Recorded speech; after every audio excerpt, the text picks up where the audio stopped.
good afternoon to all of you, dear devotees. We're very happy to be back in your association. This visit to the United Kingdom, no one ever says that, they just say UK, to Great Britain, United Kingdom, England. This is quite a little spontaneous. We were here, I don't know, was it May? Yep. Yeah, so it's just a hop, skip, and a jump across the Great Pond. And we're back again because we are planning to spend more time in England.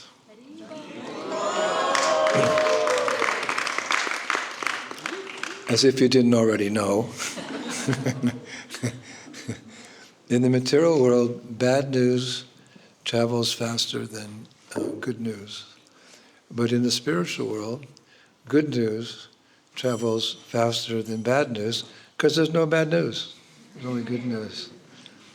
So for some time I wanted to expand our festival program, particularly in Poland, where, as you know, it's most of the time we're doing our festivals in Poland, although we've been to Brazil, we've been to America, we've been to Australia, a few other places.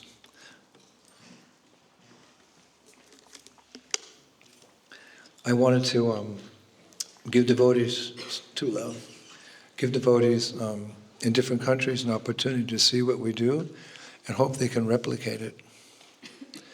Because I'm a firm believer in Prabhupada's statements about culture. He said, how did he put it? Well, one time he said, we'll take the world over by culture. And then he paraphrased, he said, cultural conquest. Because you could say that each country's culture is the best they have to offer the world. The art, the music, the dance, the theater, the culinary, the kitchen. You know, people in England, they go to France, not to experience England, but to experience French culture. Les Eiffel Tower, les Champs-Élysées, the Louvre. And people in France come to see Big Ben. Well, there's so many historic things to see. And while you're in London, you go to the West End. And when you're in Australia, you go to the beaches. And every country has something to offer. And our country is not even India. We talk about Festival of India. It's not Festival of India. It's Festival of the spiritual world. It's Festival of Goloka Vrindavan specifically. And although it may have appeared in India, it's not Indian. If there's anything closer to the spiritual world, it's the way that in Vedic times people dressed in dhotis and saris and tilled the land with their oxen and bathed in pure rivers and spoke Sanskrit and discussed the Bhagavad Gita, etc. That's the culture of the spiritual world. So what we're actually introducing is the culture of the spiritual world. So therefore, with due respect to other cultures in the world, this is the original culture of the living entity. To be at home with Krishna in the pasturing grounds of Vrindavan. Actually, that planet, that topmost planet in the spiritual world, is very unique. Because there's many planets in the spiritual world. Ad infinitum, you can't even count them, because as far as you think, there's something after that.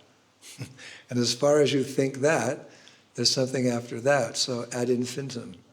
Spiritual world goes on forever. But for all practical purposes, there's a topmost planet. It's called Goloka. Jiva Goswami describes it aptly, because go can mean many things. It can mean senses, it can mean mother cow. So he chooses to call it the planet of the cows. Prabhus, that's our destination. You speak to a Christian, they want to go to heaven. Similarly, our Muslim brothers and sisters, they refer to a stratosphere, a heaven. They ask us sometimes, what is your goal? I say, we want to go to the planet of cows. Because they're not ordinary cows. They're Surabi cows. Prabhupada said the cows on this planet are cousins of the original Surabi cows, the spiritual world. They're all fully enlightened souls. Everything in the spiritual world is conscious, even the land. The land is the dust, Brajrenu. And you pray to Brajrenu for residence in Vrindavan. The trees are all fully enlightened souls. They're saintly persons who prefer to give their shade to Krishna. They prefer to give anything a devotee wants in service to Krishna. From a kalpavriksha tree you can get fruits, flowers, you can get artik trays, you can get incense, you can get camphor, you can get some chapals to offer to your parents. Anything that you want in the spiritual world, desire trees are there. So therefore, we consider the spiritual world in general, all the planets, as the official kingdom of God. But in Vrindavan, where Krishna is very easily accessible, and you can wrestle with him in the sands of Amanreti, and you can dance with him under the moonlight of the autumn moon in the Rasa Lila, or you can consider him your darling one. We call that special abode the playground of God, the playground of God. So this is the culture that we're actually spreading around the world. And therefore, we are very determined to give everyone an opportunity to see what it's like, to experience what it's like in the spiritual world. When we do our festivals, Festival of India, we do that festival in the mood of giving the people the experience. It's unique. It's of the people, by the people, for the people. That's a preamble in the American Constitution. When people come to our festival, we're in the background. We're behind the tables, we're in the tents. At best, we're performing on the stage. But we give them the opportunity to walk around and experience the spiritual atmosphere of Goloka Vrindavan.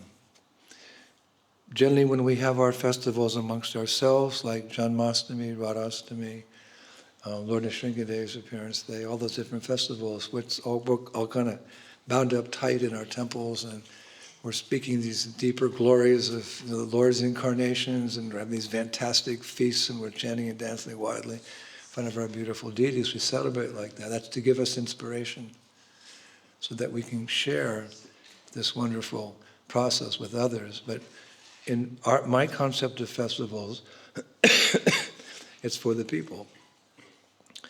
You can see, if you come to a devotee festival, it's just devotees. But if you come to what I would consider like a Krishna conscious festival, you just see people wandering around. We give them the experience. When I travel in India, I spend 6 months a year in India, or 7 months in India. Wherever I go, I ask the people, the ladies in the audience after my lecture, they say, Maharaj, give me blessings. I said, then give me your sari. Give me some of your home saris. Love's reciprocal. Maharaj, give me blessings. Give me 5 your favorite saris at home. Go home and get them. What's this monk collecting saris for? Shankaracharya did not collect saris from the ladies, but yukta vairagya.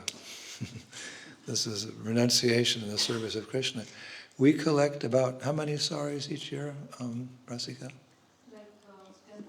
10,000. Huh? Ladies? You give your best. We collect maybe 10 or 15,000 saris. And then we have a booth, we have a tent, it's called Spiritual Fashions. So anyone who comes, any ladies come, we direct them to that tent and we dress them. We have a variety, like a rainbow of the colorful saris. I say, pick your favorite color, and these ladies will dress you in the sari. Then you can go to the next tent, which is, what's it called? No, not maquillage. It's not called Gopi Das. What's it called? Maquillage spiritual. Spiritual. And, well, I don't know because I don't go there. I don't need the gopi das. I don't know what they call it. But, the girls are becoming quite expert now. In the old days, they just put these white dots like this. It's like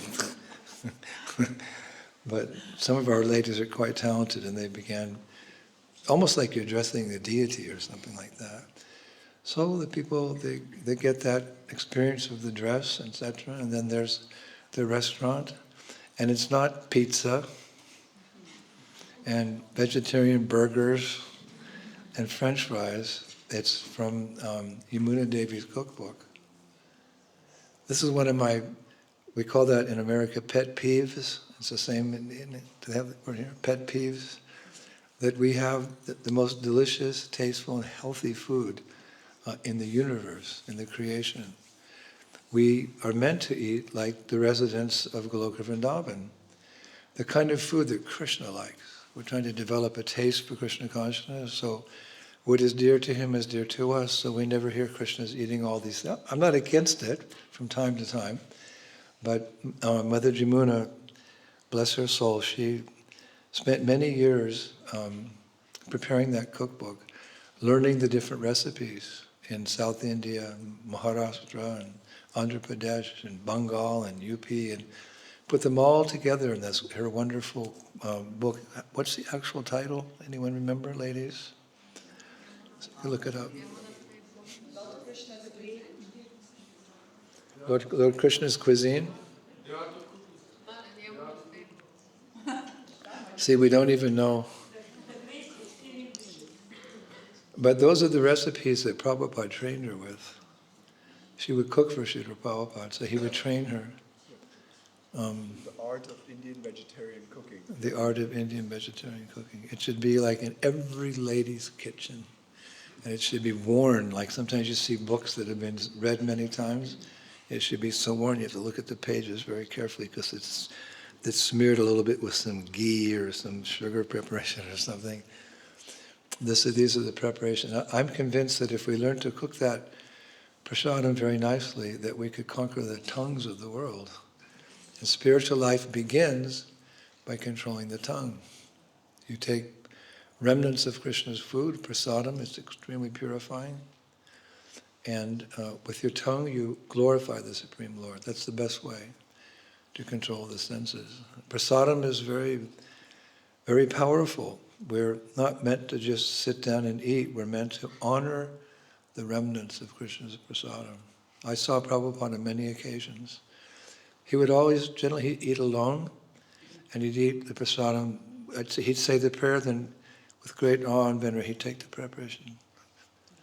And he ate very slowly, honoring Krishna's remnants. We don't live to eat, we eat to live and nourish our spiritual life. So we know prasadam's a powerful weapon. Lord Chaitanya called it a secret weapon, but we should learn the culinary art of the planet of the cows, of Goloka Vrindavan. We ourselves have to remind ourselves from time to time, this is our tradition. We're sharing our tradition with the world, and part of our tradition is, like Lord Chaitanya, you hear him eating in Chaitanya Charitamrita. It's very profound. Shivaram Maharaj told me that he's read Chaitanya Charitamrita numerous times. Shivaram Swami, numerous times. And we asked him, Maharaj, after reading Chaitanya Charitamrita so many times, what's the thing that impressed you? What is the thing that impressed you the most of all your readings? Share with us some realization or some pastime. What do you always remember when reading Chaitanya Charitamrita? He said, I always remember how many times Lord Chaitanya took prasadam. Once Ramanujacharya, the Acharya of the Sri Sampradaya, in Sri Rangam, Ranganath, that beautiful deity, lying down with Lakshmi Devi massaging his feet. There's actually 3 altars. One big altar, a big altar, one altar but 3 views. You see his head, his torso, and his feet. The deity is so big. Amazing deity. So one time, Ramanujacharya he had some of the Mahaprasadam from that deity. And he went with his disciples to the Kaveri River, like in Vrindavan we have the Jamuna, In Mayapur we have the Ganges. So one very sacred river is the Kaveri River. In Ramanujacharya's very famous pastime, he was with his disciples and they were taking prasadam, and so pashandis come, means offenders. The greatest offenders are the Mayavadis, who deny the existence of God, like atheists. So it's a group of them, brahmanas with the big threads and shaved heads, and they're coming along, and they made fun of Ramanujacharya. They say, these Vaishnavas, they say that food is spiritual. Anyone can see. It's material. You can squeeze it and the juice comes out. It's not spiritual, it's material. These foolish Vaishnavas. So Ramanujacharya took some sabji, took a bite like this, and he threw it in the river. When he threw it in the river, have you ever done that? When you were a child, you throw something into the river for the fish to eat, feed the fish. You go to the zoo, you feed the fish. So he threw the prasad into the river, and 6 or 8 fish came and ate it, and immediately they assumed their eternal Vaikuntha forms. 4 arms, glowing like the sun, dressed in those beautiful yellow and golden outfits with beautiful garlands, their eyes, beautiful lotus eyes going all the way to their ears, shining beautiful black hair tied there in the knot. These fish immediately assumed or reawoke their original spiritual forms. They rose out of the water. So when those Pashandis saw that, and how foolish they'd been, and the offense that they'd committed to a great acharya, they all came and paid dandavats to Ramanujacharya and asked to be his disciples. That was a quick bhakti course. Just one instance they were, and he accepted them like that. So that's part of our festival program as well, where,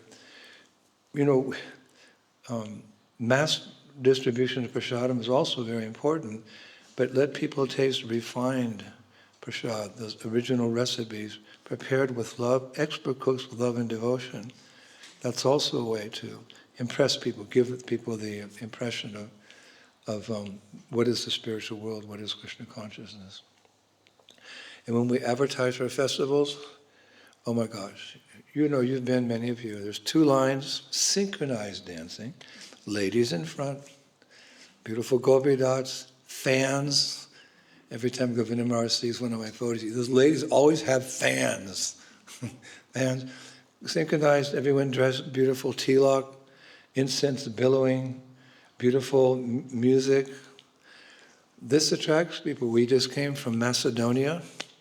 Macedonia is a landlocked country, bordered by Albania, Romania, Serbia, all these Baltic states there. Kind of a dry environment, but at present, about 2 million people. There's Macedonians, there's Albanians, there's Gypsies, and there's Turks. It's a melting pot of cultures. It's interesting, somehow or other, although they're different, they even have different religions. Macedonia is famous for its religious tolerance. I didn't know that. I didn't know the mood of the people.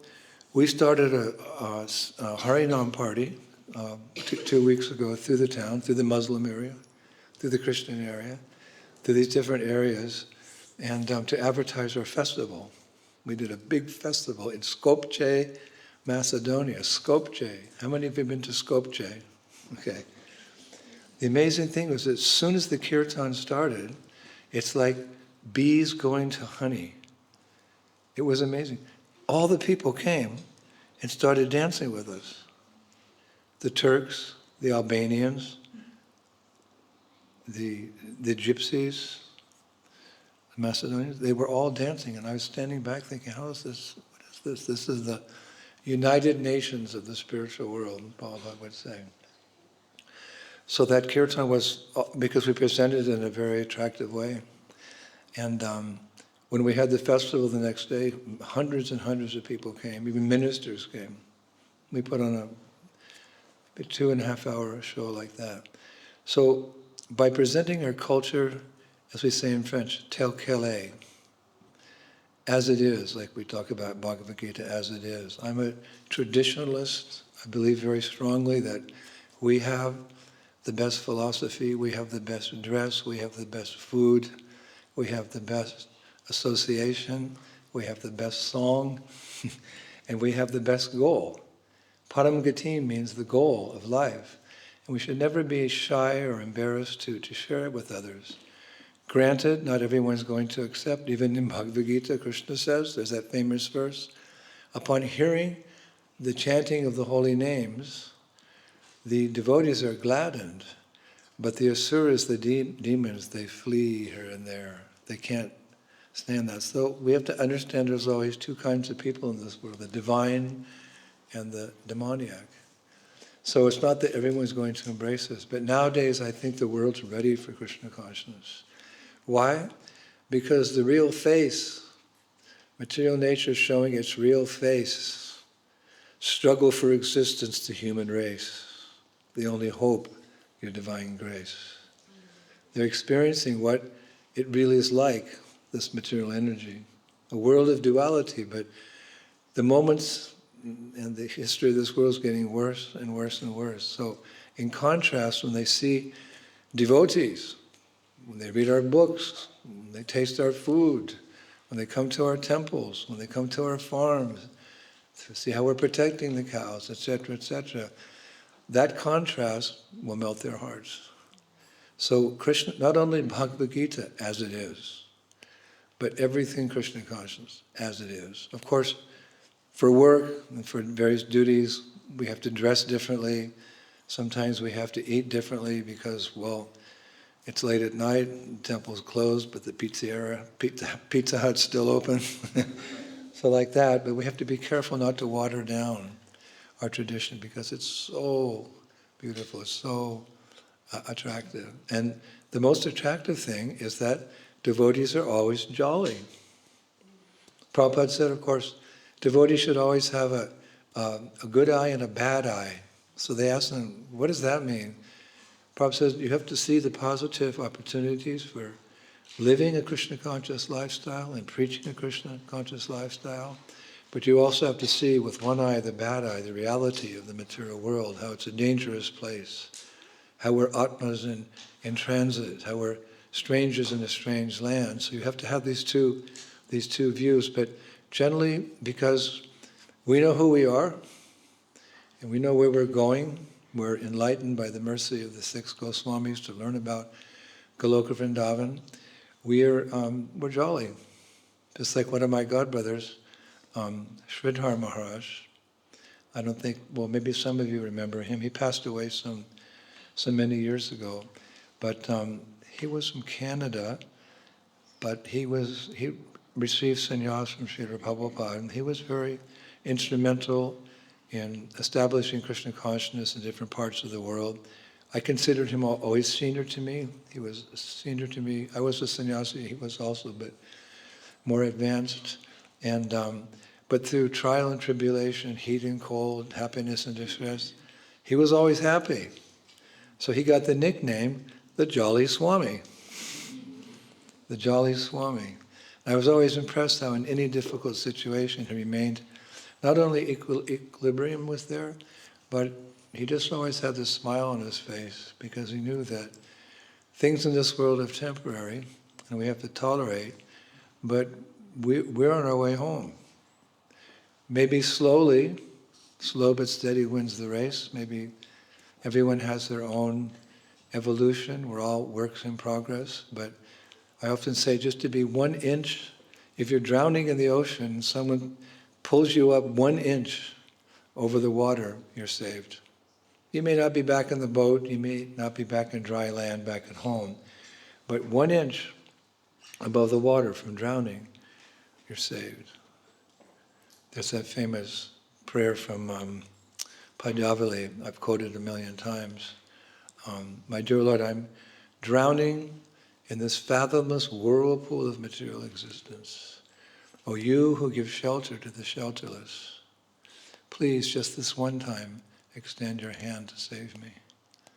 So by practicing Krishna consciousness, Prabhupada said the first symptom of really practicing Krishna consciousness is you become greatly relieved from the miseries of material life, because you're no longer in contact with those things which cause miseries, like meat eating, intoxication, illicit sex and gambling. Just by doing that, you detach yourself from so much suffering.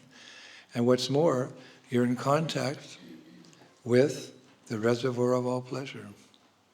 He's dancing on the tip of your tongue, Krishna, when you're chanting. Hare Krishna, Krishna Krishna, Hare Hare, Hare Ram. Some months ago I gave a lecture and I used that analogy or that metaphor that our spiritual master said, when you're chanting the holy names of Krishna, Kali Kali Nam Rup Krishna Avatar, that holy name is the incarnation of the Lord in the age of Kali. That's one verse from Chaitanya Charitamrita. When you're chanting, Krishna is dancing on the tip of your tongue. So I use that in my class. And one young man, maybe in his late 20s or 30s, after I said that, he got up and he walked out and went into the men's room. And then he came back, and I asked for questions at the end. He said, Swamiji, you said that if I chant Hare Krishna, Krishna or God will dance on the tip of my tongue. So I went to the bathroom and I chanted Hare Krishna and stuck my tongue out. There was no Krishna. So I said as a metaphor, it's an analogy. Sometimes analogies are required to understand deeper philosophical subject matter. I said, but you'll experience in the form of the highest pleasure. And how to become free from our material attachments in the world, this world which have bound us to material existence, life after life. Chanaka Pandit says you can only give up something if you get something better. And we're fortunate because we have the best of the best. Recently I've been sharing that Srila Bhaktivinoda Thakur, he writes in one of his writings that within the chanting of Hare Krishna are all the Vrindavan pastimes of the Lord, are all the personalities with whom Krishna has loving relationships. And all the rasas, all the mellows of love are there in that short mantra, Hare Krishna, Krishna Krishna, Hare Hare, Hare Ram. So we're experiencing it in our japa, we're experiencing it in our congregational chantings like this, and somehow there's a special taste you get for the holy names when you go and give them to others. Because we say, Shri Nam Prabhu, Shri Nam. Prabhu means person. Dear, oh, Prabhu, could you give me this? Prabhu, could you do that? Prabhu.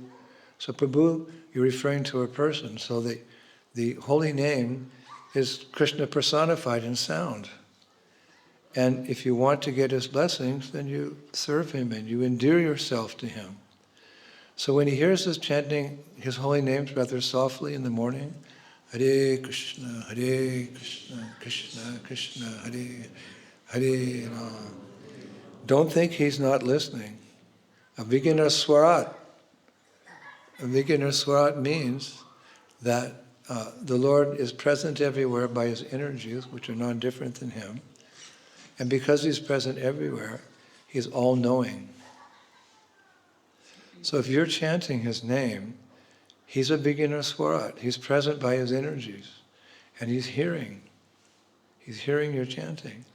So he becomes, you become dear to him. Especially if you're chanting with some affection. My dear Lord, my dear energy of the Lord,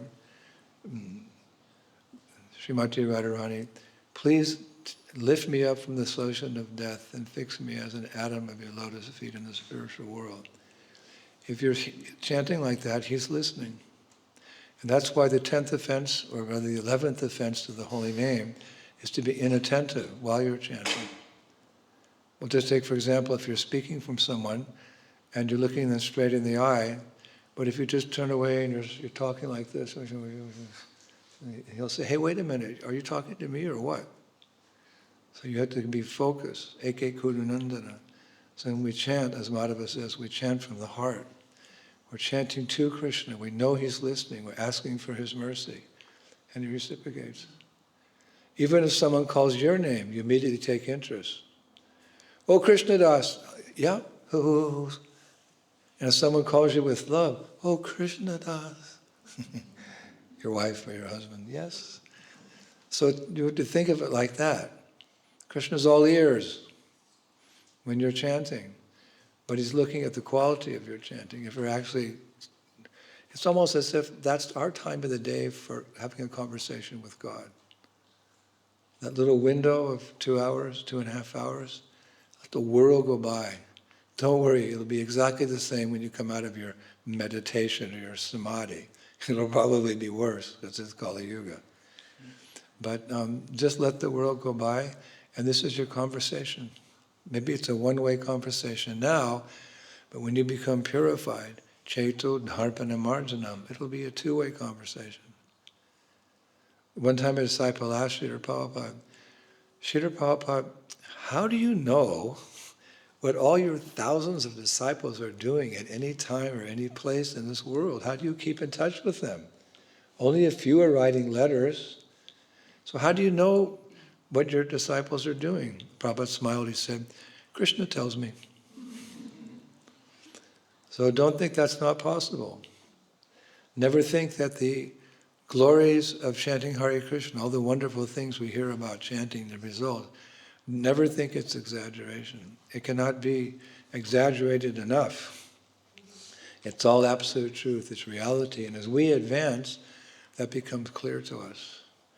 We know a little bit about Krishna consciousness, but what we don't know, we hear from our previous acharyas.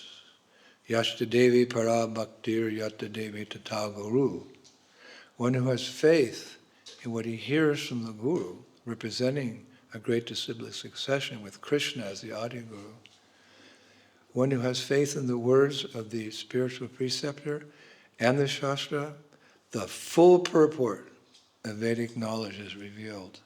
So we never hear anything but the extraordinary glories of chanting Hare Krishna from the scriptures and from those saints, from those acharyas, so we should have faith like that it's all absolute truth, and as we chant, we progress, it'll become aware. So that's japa. Japa's your time. You've made the reservation, and the door's open. Hare Krishna, Krishna Krishna, Hare Hare, Hare Rama. And then you get mercy. Krishna's pleased. And then if you have congregational chanting, Krishna's even, you could say, more pleased. How is that? Because especially in this age, that is the recommended process. Krishna Varnan Twisha Krishnam Shangopanga Shiparshadam Yagnaya Sankatan Prayar Yajantihi Shu Merashaha. That in the age of Kali, the most, we're paraphrasing, simple and sublime way to become, awaken our dormant Krishna consciousness is through congregational chanting. Prior to the appearance of Lord Chaitanya, the devotees were Babajis. Nowadays, sometimes the word Babaji doesn't have a good connotation, but we have Jagannath Das Babaji, we have Gaur Kishore Das Babaji. They were Babajis. Babaji just meant someone who left the routine way of life and went to Vrindavan or Mayapur or Puri and just chanted all day and studied scripture. It was honorable. But because of some misrepresentation in more recent times, it doesn't always have that connotation, Babaji, but it's a very exalted soul. So previously, there were Babajis, especially in Vrindavan, especially at Kamyavan outside, that was considered the original Vrindavan. It was a highly accepted and respected way of life to be a Babaji. And they were chanting Hare Krishna. Even in Dwapara Yuga, they were chanting Hare Krishna. Even in Treta Yuga, even in Satya Yuga. You don't hear about it much because that wasn't the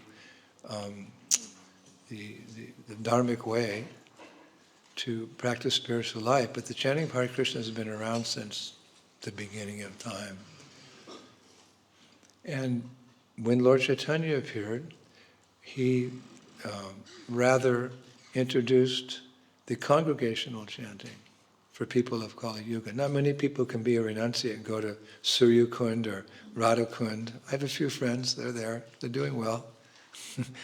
But most people can't do that. But because the purpose of life is always the same, past, present, and future, we have to make spiritual progress. Krishna came. Krishna Varnantusha Krishnam. He came, he who was bluish black like a monsoon cloud in Dwapara Yuga has now appeared in Kali Yuga, in the mood along with the continents of Sri Radha. Tapta Kanchana Gaurange, Radhe Vrindavaneshwari. Krishna appeared in this mood of Radharani to understand Radharani's love for him. It's a deeper subject matter. But also to give the Yuga Dharma. And what was the Yuga Dharma? Babaji? No. But don't lose respect for them. But congregational chanting, coming together like this. This is the recommended process, coming. And how is that? Because in any group of devotees, any temple, any assembly, you're going to find new devotees. Confucius said the longest journey begins with the first step. You're going to find intermediate devotees, and by Krishna's grace, there are often advanced devotees. And when you're chanting, you're hearing the chanting of all those devotees. Even to hear the chanting from someone who's not very advanced, it's still the holy name. To hear it from intermediate devotee, but to hear from pure devotees, that's special. Prabhupada said this Maha Mantra is particularly potent when heard from the lips of a pure devotee. That's why we should all listen to Prabhupada's bhajans as well. When I joined the movement, that was what was always, that sound was everywhere. Bandeham, Sri Guru, Sri Yuta, Padakamalam. I'd go to sleep hearing that, and I'd dream it almost, and I'd wake up, Prabhupada's bhajans. We have our expert bhajan, we have our kirtaniers, we love them. And they have their different styles and the music. But Prabhupada, he's a resident of the spiritual world. When he chants with prema, with love. And we just hear that, we become purified.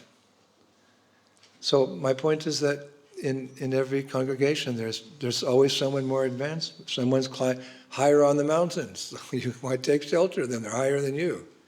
If they go a little higher, you follow them a little higher. So this is like how we get back to the spiritual world. So the congregational chanting is really what's recommended. That really attracts the attention of Krishna.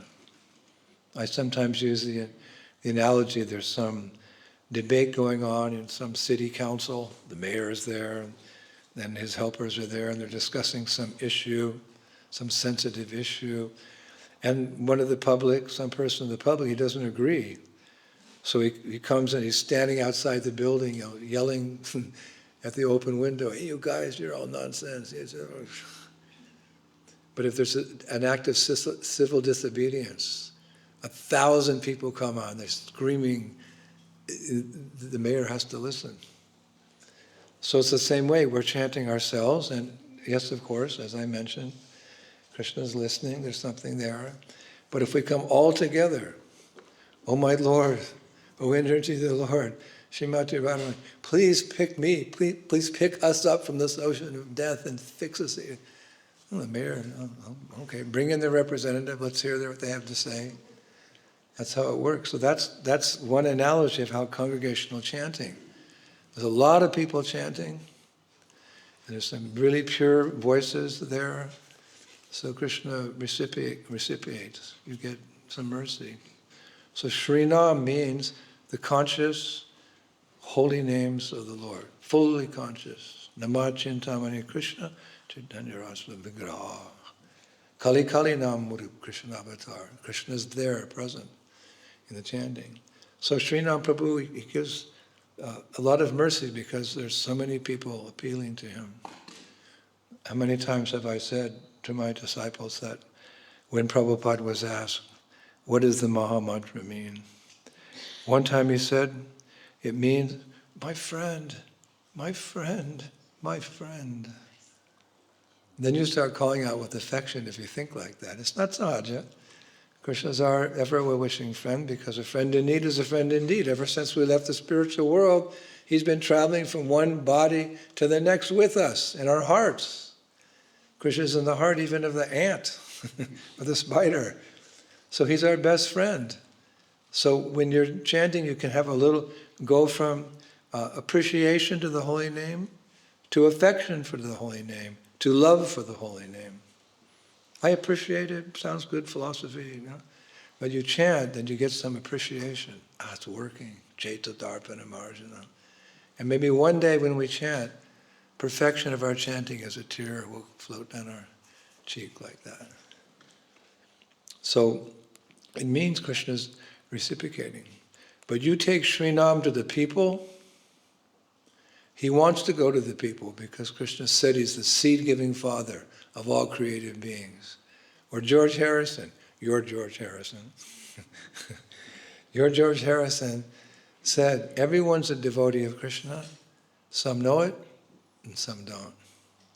That's paraphrasing Krishna's statement in Bhagavad Gita, that he's the seed-giving father of all living entities. So everyone's forgetful, 99.9999% of the people are forgetful of that. So you take the holy name to the people, and because it's so potent, even though they may be fallen, just like Jagai and Madhai, the holy name is so powerful that it can awaken that, or it could ignite that spark of Krishna consciousness in their hearts. And so if you take the holy name to the streets, then the holy name blesses you infinitely. And Sankirtan devotees, now it's the Bhadra campaign. You know, the Bhadra campaign. This is the month of Bhadra, and Bhadra Purnima means that the end of the month, or the beginning or the end? The middle. The middle, is it? There's the full moon? That's the end. Yeah. The end, the full moon. If you distribute a Bhagavatam on the full moon month of Bhadra, you get a lot of kripa. I don't know there's the content, but a lot. So through the centuries, Vaishnavas have taken the opportunity to distribute a Bhagavatam. So Vaisheshika Prabhu, our commander-in-chief of the Sankirtan movement, maybe not officially, but in my heart, he's commander-in-chief. He's ignited this fire of book distribution again in ISKCON. And besides the Christmas marathon, there's the Bhadra campaign, where during the month of Bhadra, this is the month of Bhadra, it's usually like July, August. During this month, if you distribute Bhagavatam, you get so much mercy from the Lord. I think the goal is 68,000 sets. So you may want to consider that. That's the loud, that's the Brihat Mardanga. You know, these are all, I'm using a lot of classic words today or sentences. This is the Brihat Mardanga. It's also chanting Hare Krishna. If someone participates in the Bhadra campaign, somehow or other, you know, gets fired up and gets a couple sets of the Bhagavatams and distributes one or two to a friend or to somebody in the office, oh, there's a lot of mercy there. A lot of mercy. So that sharing the holy name, like Jesus said, it's better to give than it is to receive. So if we're in that mood of chanting Hare Krishna to the people, for the people, and that's what we experience on our festival programs. My greatest joy in life, because I'm an aspiring devotee, I have not realized Krishna, but I like to see Krishna's plan unfold for his pleasure. So in our festivals, generally we have a big arena with tents and huge stage and billowing incense and questions and answers and teaching cooking and the saris and the gopi dots and the this and the that. The people walk in, it's like they're amazed. The smells, the sights, the scents, the touches. We're engaging all their senses in spiritual life. That's the thing. That's what a festival is. All the senses, look, see, hear, touch, it's all spiritual. They immediately feel that atmosphere. And by the time they leave, and I'm not exaggerating, because the girls get to keep the saris, they're actually saying on the way out, do I really get to keep it? Do I really get to keep it? And they have the gopi dots, and they have the books, and they have the experience, and their tummies are full of prasadam. My favorite thing is to sit at the exit and just watch all these transformed people go to the festival. They're transformed. They have got the bug. They've got the transcendental COVID, and they got it. They don't know how they got it, and there's no immunization against it. You can't get a vaccine that'll stop Krishna consciousness. It just gets better and better and better. So we want to do that in London, with your permission. We want to come here and do that in London.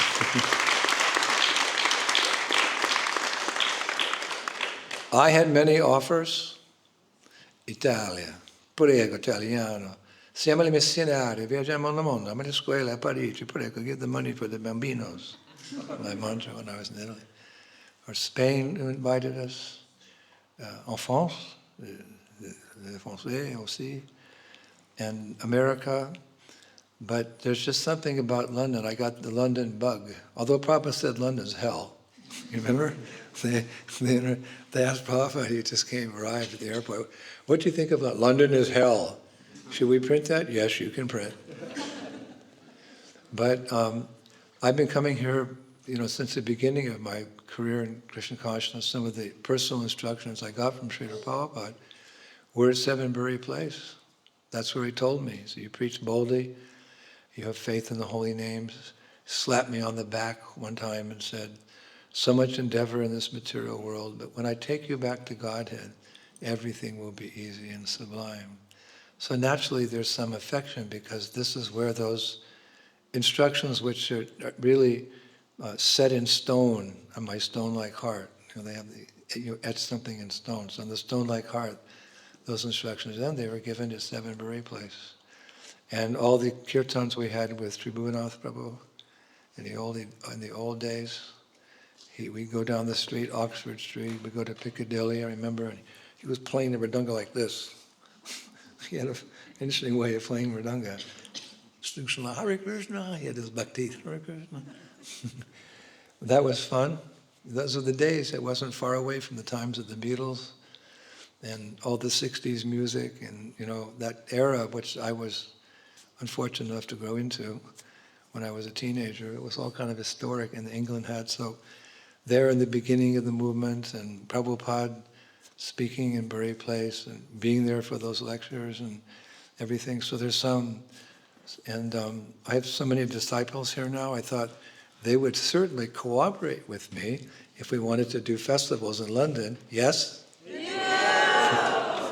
Everyone can have something to do. I mean, we have our set program, we have our theaters, quite professional, very devotional, but if we do come, then we would need a lot of help from the locals. You're all the locals.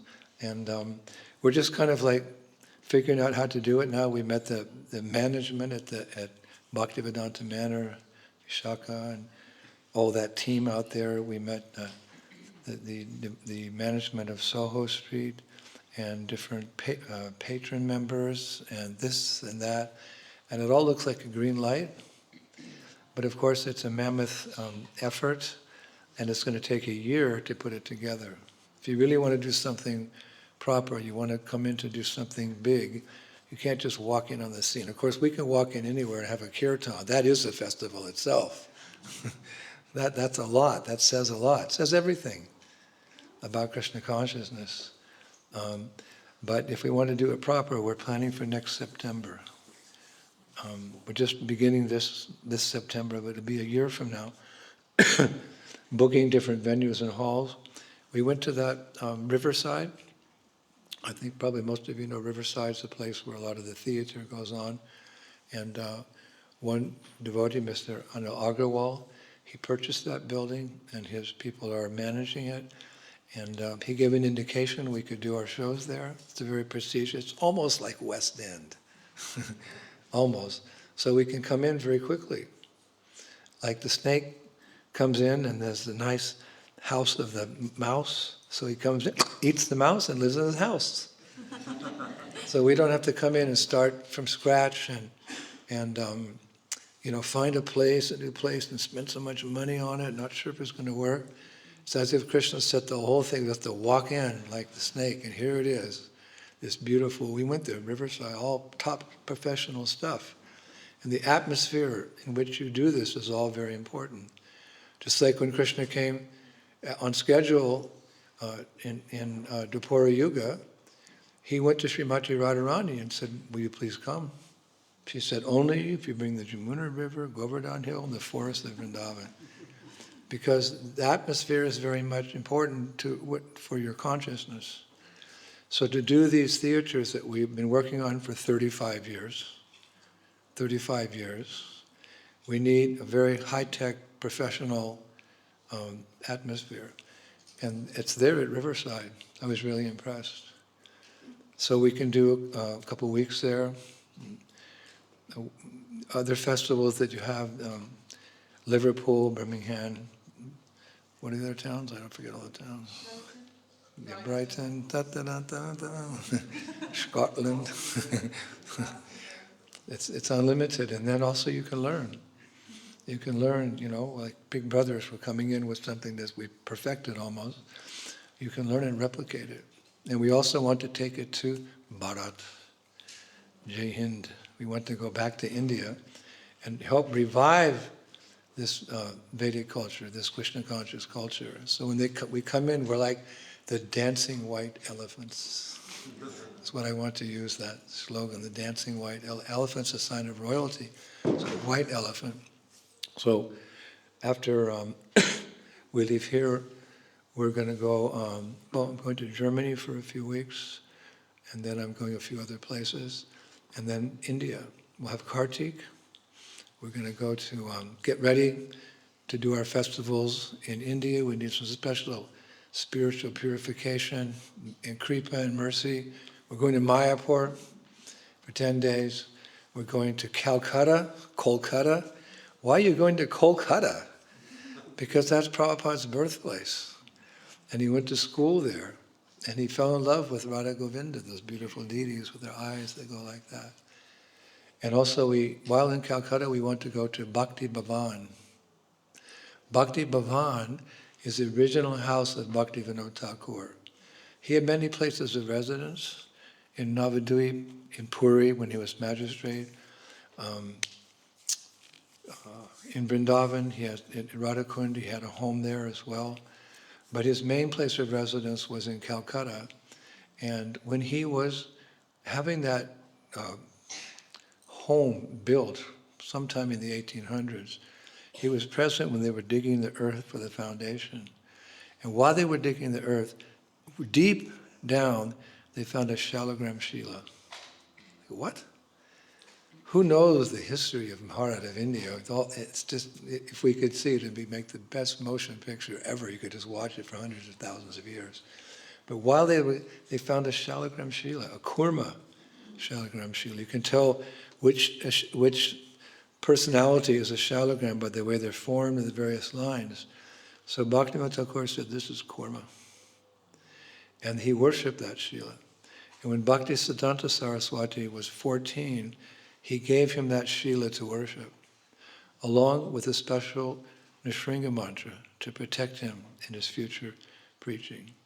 So Bhakti Siddhanta Saraswati worshipped that Shila for, I don't know, maybe his whole life, I don't know.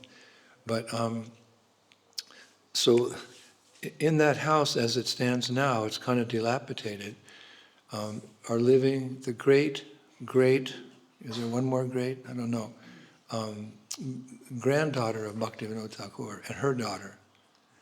They look just like Bhaktivinoda Thakur. Kind of big and that same round face. I was shocked because we were in the process of trying to get that temple because many Gundas wanted to get it to build. It's in a red light district, unfortunately. They want to build some house, we won't go into detail. So they were going to tear it down. So one of our devotees, Bhadaramanji, disciple of Jayapataka Maharaj, he went to hell and back to get that property. The Gundas used to fight with him and beat him. But he persevered. And he got the paper, the great-great-granddaughter agreed to give it over to ISKCON because she felt ISKCON would take care of that property. So the day came, the court paper was to be signed. I happened to be in Calcutta. And Radharaman said, you can come along. So we went. It was historic. And I got to sign as a witness that this house of Bhaktivinoda Thakur is being given over to ISKCON. But I kept eyeing those Shilas. There's the Shalagram Shila, and next to it is a Govardhan Shila that was worshipped by Jagannath Das Babaji. He used to wear it around his neck. And there's a deity, a black stone deity of Krishna that his descendants they called Madhava.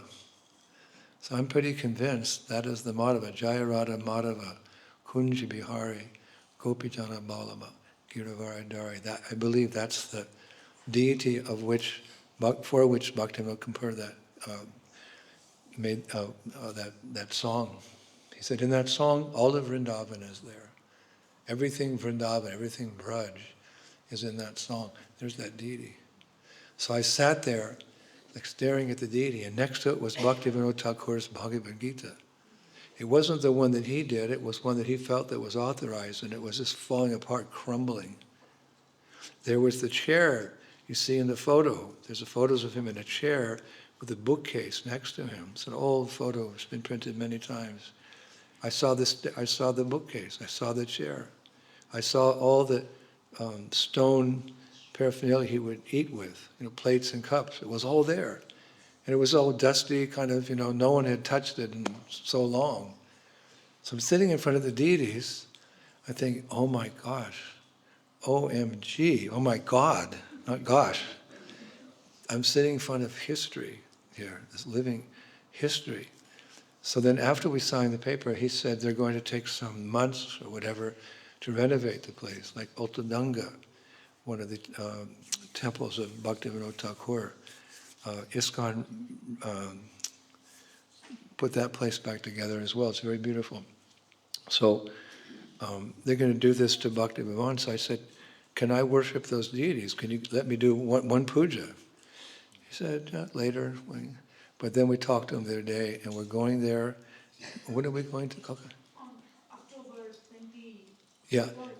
And I'm going to go to Bhaktivinoda, and I get to worship that Kurma Shila, that Govardhan Shila of Jagannath Babaji, and that deity of Madhava, Radha Madhava. I'm just shaking even thinking about it. It's so amazing. So we're going to go there.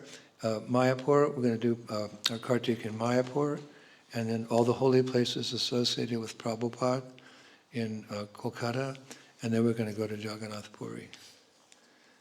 Haridas Thakur Samadhi, what's the name of that? Saptarishi Marg. Saptarishi Marg, it's not far from Haridas Thakur Samadhi. It means that the road of the 7 rishis, and all those rishis had different temples. You can go and see their deities, and it's just amazing. And then there's Haridas Thakur, where he chanted Japa Siddha Bakul. We're going to take our team there. We're going to bathe in the ocean, because Mahaprabhu, when Haridas Thakur left, we buried him in the sand, but before that, he placed his body in the water. So that's considered a transcendental waters, like Radhakund or Shamakund. And it's also fun to swim there. We're going to we have about, how many devotees now? 250? 300, yeah. So if you'd like to join us for the parikama of a lifetime, and you can also see the Kurma Shila, and you can also see the Govardhan Shila and Madhava, and you can see where Prabhupada appeared. It's a jackfruit tree. The descendant of the jackfruit tree is still there.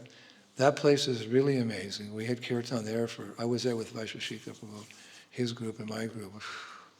And we went to Scottish Church, what's it called? Scottish Church College, yeah. And it's still there. There's still students going there. That's where Prabhupada went to school, and where they live, where Prabhupada lived. It's kind of an apartment building. We also went there.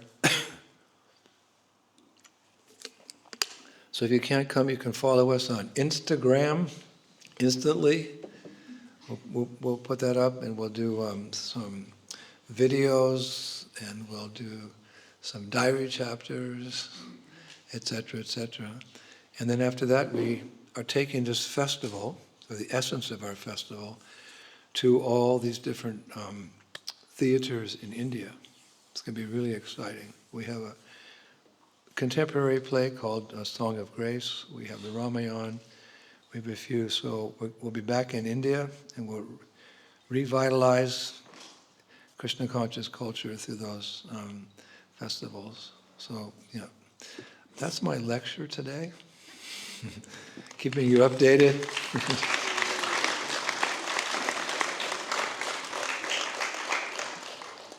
So we started with Kirtan, and we'll finish with Kirtan. And tomorrow, is it tomorrow? They've asked me to give a class at Bhaktivedanta Manor, but we'll have a long Kirtan. We'll trick them. Yeah.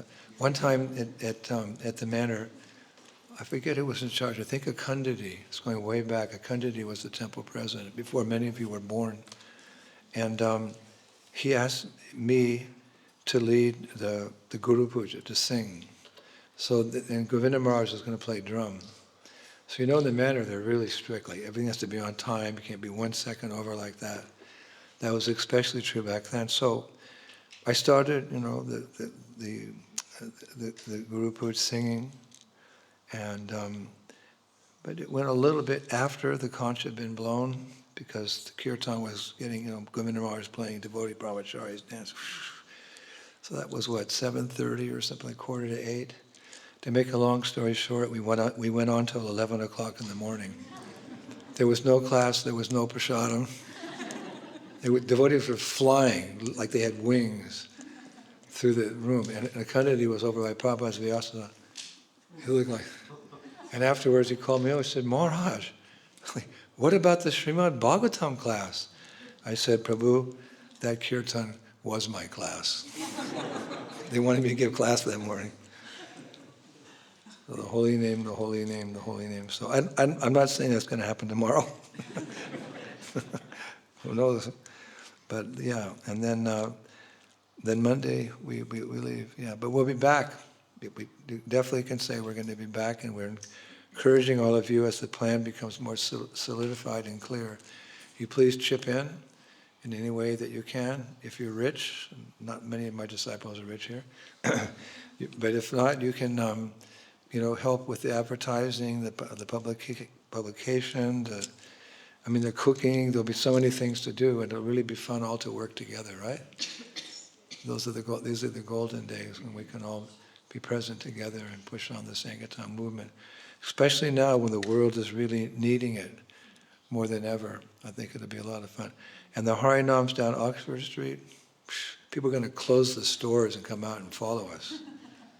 It's going to be so nice. So we have a lot, as always, we have a lot to look forward to in Krishna consciousness. So thank you. Hare Krishna.